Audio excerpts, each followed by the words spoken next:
Hello everyone, welcome to Underground is Female. Today I have the lovely Zayna De Gaia with us. How are you doing today? I'm so happy to be here. Yeah. How was your day so far? How was my day so far? It's so pretty out, just sitting out here. This moment is the best moment so far today. Yes, amen to that. So I wanted to talk with you because you're so inspiring. You have so much going on in your life. You're a yoga instructor, you're an owner of a yoga studio. You work for, what's the company called? Landmark, and that's a fabulous company. And there's so much layers to you, and I've just been inspired by you and Thank you. Constantly outside of, our relationship and you teaching me yoga, and that program was more than just a yoga teaching experience. Like, it just allowed me to flourish, and from that I got a relationship with you that's been something that has meant a lot to me. Yeah, we've done a lot of fun things. Yeah, we have. And we just flow in and out, of each other's lives. Yes. It's always all good. Yes. So what's going on with you? The reason why I want to have you on the show is because of those reasons. You have so much going on, and you're always constantly creating.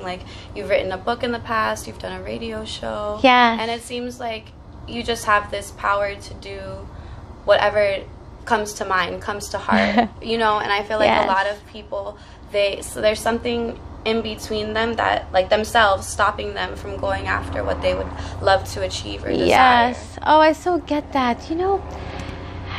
There was a time where something clicked for me about that, where I would ask myself, what the heck am I here for? I don't have a niche. I don't know what I'm really supposed to be doing to serve. And I got one of my gifts is I can love. I can love anybody, even if they're not lovable. Yeah. I can love. And whatever I do is in service of that. I can love and doing anything in the world, right? And then also, I learned from one of my teachers not to get attached to my purpose. So it shows up in many different ways, but often we're human, we get attached to things. So it could be the label of a yoga teacher is my purpose now, and I hold on to it, but your connection with your heart at some point expires. Yeah. And if you're not tuned into that, you'll be doing things that you think are your purpose, but they've expired with your heart. And it's just stale, and it gets lame. Yeah. And then when you let that stuff go, when it expires, then there's just room to keep fulfilling on however you serve. Yeah. Some people it's through music, some people dance, or and we have all kinds of ways that we express it throughout our life. So to be open to Shakti, to allow it to express and manifest. No, I get that, and that's something that I've been working on with everything that I've been creating, is allowing it to be its own entity. You know what I mean? I am a source. God is using me to create these platforms, to create my poetry, to create whatever I want to create, and to kind of find that balance between not being so attached to it to where if I have to walk away for whatever reason, or if it just kind of manifests on its own and becomes its own thing. Because I think as creatives and as artists, when we hold on to something too tight, we don't allow it to flourish and become all that it could be, or all that we could be. Yes, and think about it. If it's only yours, right, it's it's so limited. And when your vision is shared by others as a vision, it's just you are the Martin Luther King. Yes. Your whole life. That's so fun. True. So all these different things I've done, I guess they've just been expressions of that for me. Yeah. What a gift. Yeah. What a gift to have this life.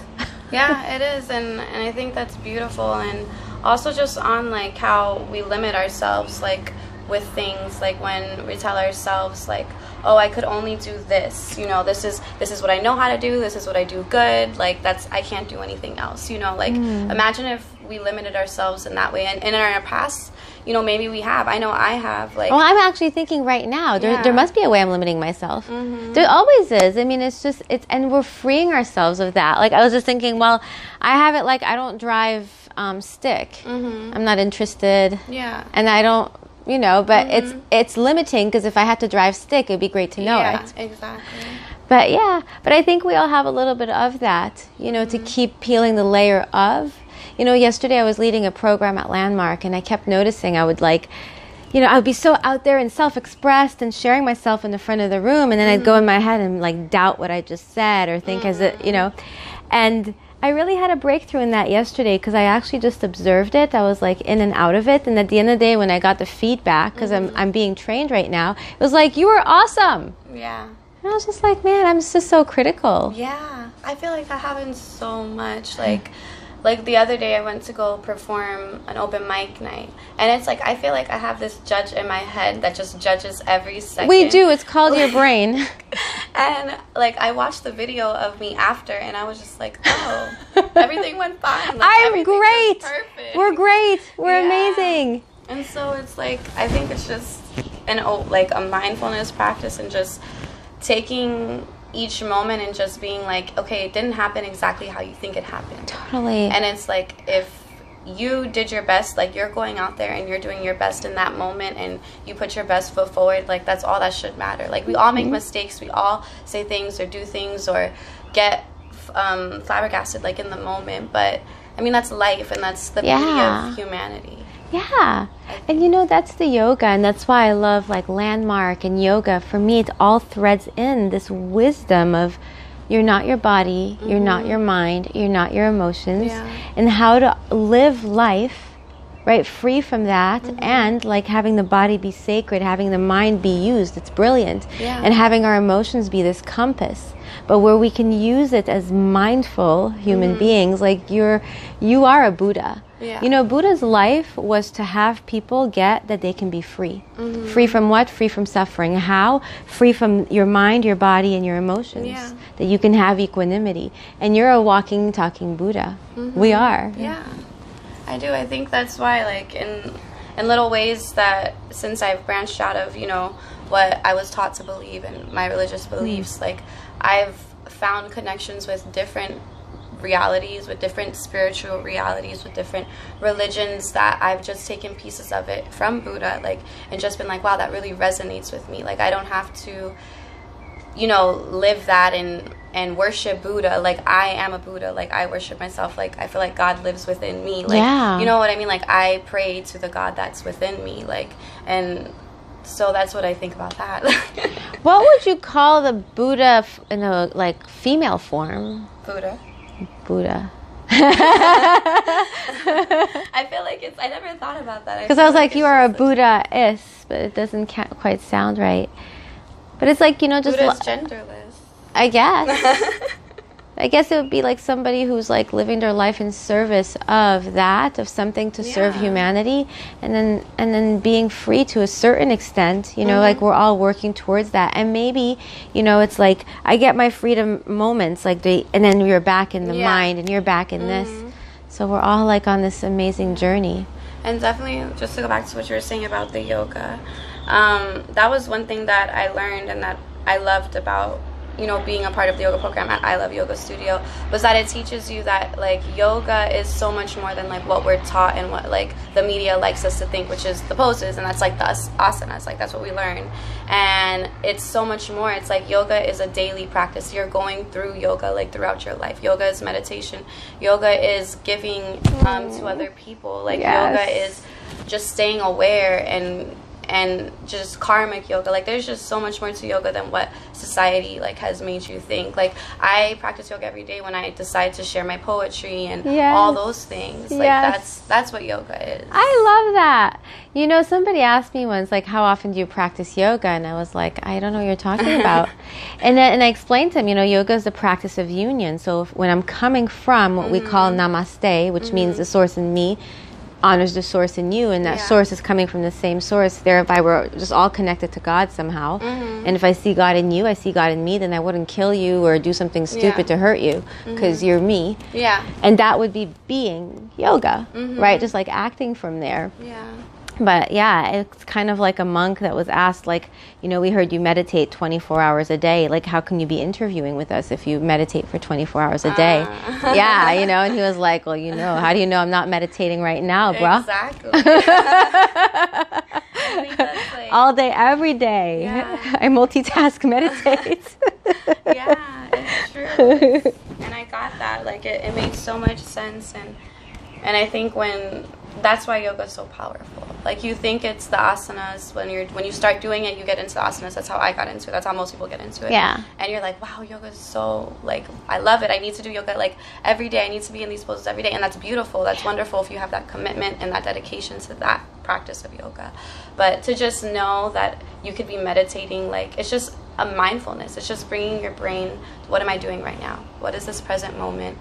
What are my feelings that I'm feeling in this moment? And, like, not allowing yourself to get lost in your feelings if you feel like they are negative feelings. So I think that's something that I'm always constantly working on and, like, preaching as well, you know, just allowing yourself to feel those emotions, you know. Because when I think back, it's like when I felt the lowest and the saddest, it was because I allowed myself to get wrapped up in it, and it just kept on going. Like, you know, like, and it was just every day the same thing. But when I take the time to evaluate my emotions, evaluate my state of being, why am I feeling this way, it's not a magic trick. It doesn't go away that second, but I definitely begin to understand it and pull myself out of it a little bit quicker. Yeah.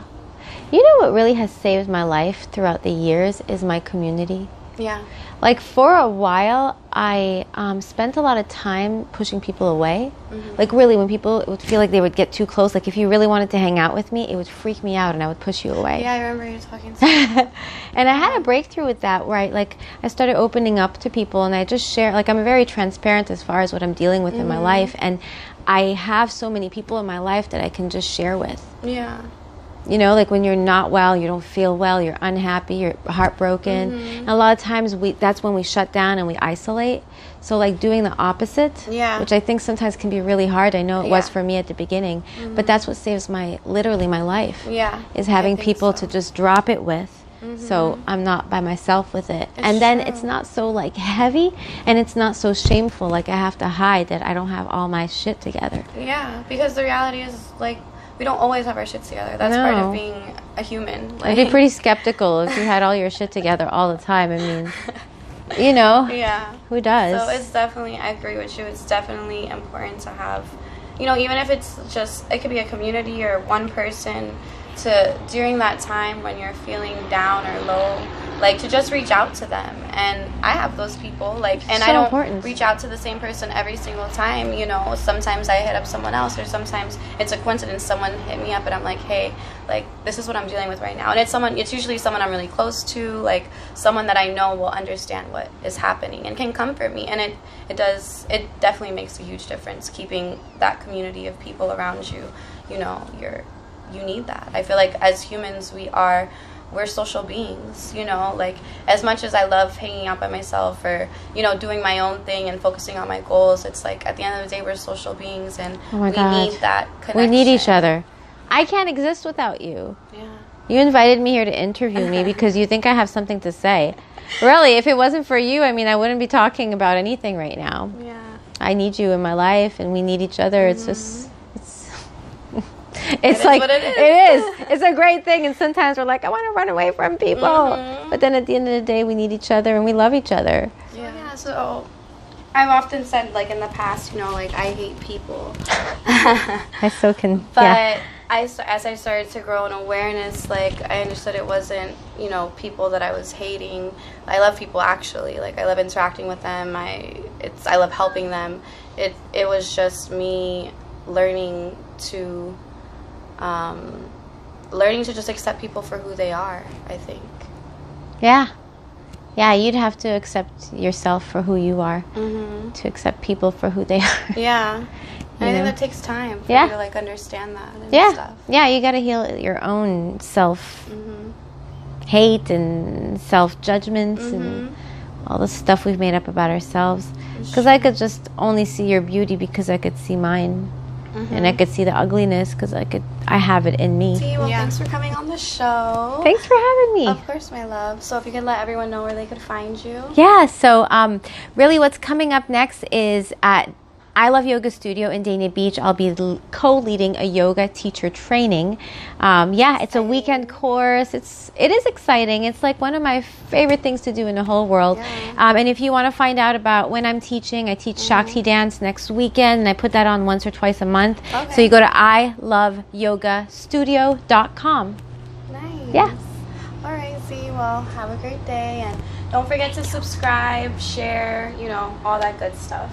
Thank you all.